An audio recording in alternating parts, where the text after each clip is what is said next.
On va revenir maintenant sur la gestion de la pandémie en Alberta et en Ontario. En Alberta, la province affiche le pire bilan par 100 000 habitants en Amérique du Nord. Et pendant ce temps-là, en Ontario, les cas de COVID baissent, mais les hospitalisations demeurent élevées. Alors, je rejoins les politologues Stéphanie Chouinard du côté de Toronto et Frédéric Boily à Edmonton. Bonjour à vous deux. Bonjour. Bonjour. Je vais commencer en Alberta, Frédéric, parce que vraiment, chez vous, la situation est critique. Les travaux de l'Assemblée législative, on le sait, sont suspendus. On annonce de nouvelles restrictions. Malgré ça, le premier ministre Kenney continue de dire que son gouvernement doit mettre dans la balance les considérations économiques et les mesures de santé publique. Est-ce que c'est une position qui est toujours défendable politiquement?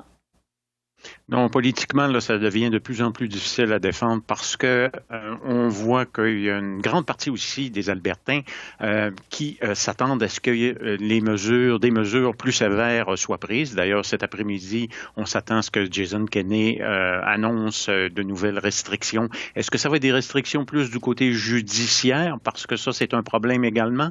Ce qu'on note, c'est que s'il y a beaucoup d'Albertains qui suivent les mesures, il y en a aussi une bonne partie qui ne les suivent pas.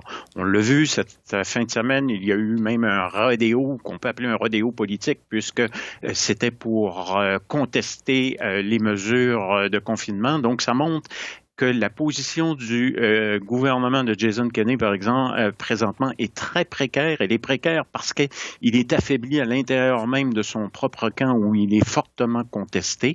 Et par conséquent, il doit arriver avec des nouvelles mesures, mais des nouvelles mesures qui, on le sait, vont probablement insatisfaire une certaine partie de son propre camp politique. Donc, on va voir comment il va faire pour arriver à trouver une sorte d'équilibre, disons, entre l'économie, mais aussi entre le politique de son propre parti. Sur le message de Jason Kenney, Frédéric, je vais rester avec vous avant d'aller à Stéphanie. Bon, M. Kenney affirme, entre autres, qu'il n'y a pas toujours un lien direct entre les restrictions et le contrôle de la pandémie. Est-ce que le premier ministre Kenney envoie un message qui est clair à sa population, aux Albertains? Non, le message n'est pas clair parce qu'il s'adresse à deux groupes d'Albertains d'une certaine façon, ceux qui à l'intérieur de son propre camp, comme je l'ai dit tout à l'heure, refuse les mesures. Puis en même temps, il veut parler à ceux qui voudraient avoir des mesures un peu plus strictes et que on finisse par justement ne plus être l'endroit en Amérique du Nord où l'épidémie est la plus difficile pour le moment. Donc, par conséquent, il dit une chose et son contraire, et ça fait en sorte qu'il se développe une sorte d'incohérence dans le message, une incohérence également dans les politiques, et ça fait en sorte que la pandémie s'aggrave. Oui.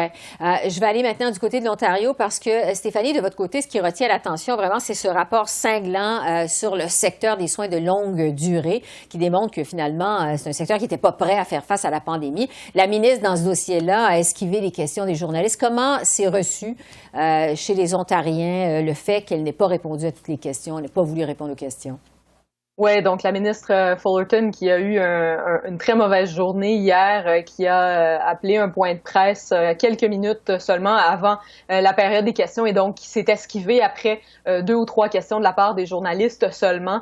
Donc, on ne sait pas vraiment comment le gouvernement planifie de s'attaquer aux recommandations qui sont retrouvées dans ce rapport-là. On se souvient là, que les foyers de soins de longue durée en Ontario, ça a été l'endroit où il y a eu le plus de morts et de loin dans le courant de la pandémie dans la province. On parle de près de la moitié des décès qui ont été dans ces foyers-là. Et donc, la population ontarienne veut savoir quelles seront les prochaines étapes pour s'assurer qu'une telle situation ne va pas se reproduire dans l'avenir. Oui. Vous dites la moitié des décès dans les résidences. Est-ce que la ministre devrait prendre une part de blâme?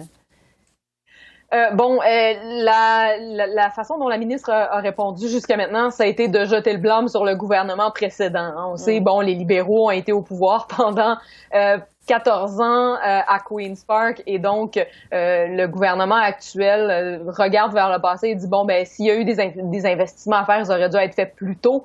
Par contre, ce que le rapport indique, c'est que il y aurait franchement eu façon d'agir plus rapidement et avec plus de sévérité pour s'assurer que lorsque le coronavirus était entré dans les foyers de soins de longue durée, que ça ne devienne pas une hécatombe comme ce qui a été vu durant la première et durant la deuxième vague. Donc, il y aurait eu aussi là, des façons de faire mieux malgré certaines lacunes structurelles dont a hérité le présent gouvernement.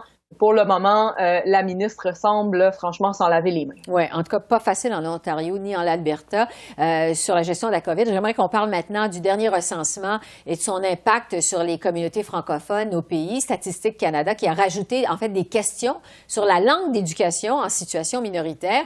Frédéric, quel impact ça pourrait avoir sur les Franco-Albertains? Vous savez, on me demande souvent, des fois, il y a combien de Franco-Albertains, justement, en Alberta? Et la réponse peut varier selon les chiffres. Elle varie très grandement. Et c'est justement là, si on est en mesure d'avoir un portrait plus exact du nombre de Franco-Albertains, du nombre de personnes qui peuvent avoir droit à une éducation en français, ça va avoir un impact très important sur le nombre d'écoles également qu'on peut avoir. Donc, dans ce contexte-là, avoir un portrait là, plus juste de ceux qui peuvent prétendre avoir une prétention juste pour avoir accès aux écoles, c'est essentiel. Et par la suite, ça peut avoir des effets également sur le système post-secondaire, puisqu'il faut quand même être en mesure de former ces futurs enseignants pour éventuellement de futures écoles. Oui, des impacts positifs. Stéphanie, en Ontario, quels pourraient être les effets de ce changement sur les communautés francophones en milieu minoritaire de votre côté? Ouais, ben en Ontario comme en Alberta et un peu partout ailleurs, je pense que ce qui va être fondamental, c'est qu'on va avoir des données beaucoup plus claires et beaucoup plus précises sur le nombre d'ayants droit lorsqu'on décide de rénover ou de bâtir une nouvelle école. Et ça, on le voit depuis les dernières années, lorsque les gouvernements provinciaux reconnaissent que la demande dans une région donnée justifie la construction d'une nouvelle école, souvent, les chiffres qu'on utilisait étaient à ce point peu précis que systématiquement, on bâtissait des écoles trop petites avec le résultat que moins d'une décennie plus tard, on devait avoir des roulottes portatives dans les cours d'école parce qu'on avait trop d'étudiants pour la grandeur de l'école qui a été construite. Et donc là, on rentre dans des problèmes plus sérieux de qualité de l'éducation, de laboratoires trop petits, de gymnases trop petits, etc. Tandis que là, avec les données du recensement à partir de cette année, on n'aura plus besoin de se battre pour démontrer qu'il y a effectivement un besoin pour une nouvelle école ou pour une école plus grande. Oui.